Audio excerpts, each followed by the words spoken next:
Hi guys, welcome to our channel. ముందు భాగంలో సత్యవతి సంతానం, విచిత్ర వీరుడు చిత్రాంగదుల వీరత్వం గురించి చెప్పుకున్నాం. ఈ వీడియోలో కురువంశం వారసత్వం ఎలా మొదలైందో చర్చించుకుందాం.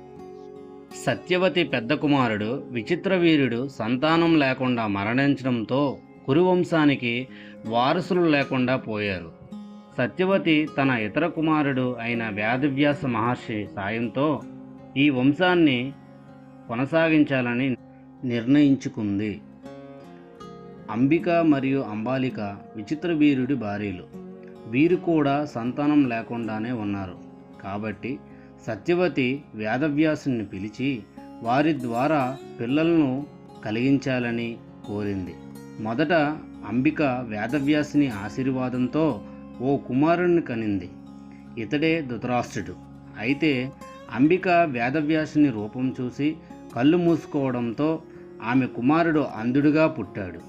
తరువాత అంబాలికను వేదవ్యాసుని దగ్గరికి పంపగా ఆమె భయంతో ముఖం ఊపిరాడకుండా చేసుకుంది. దానివల్ల ఆమె ముఖం తెల్లగా మారింది.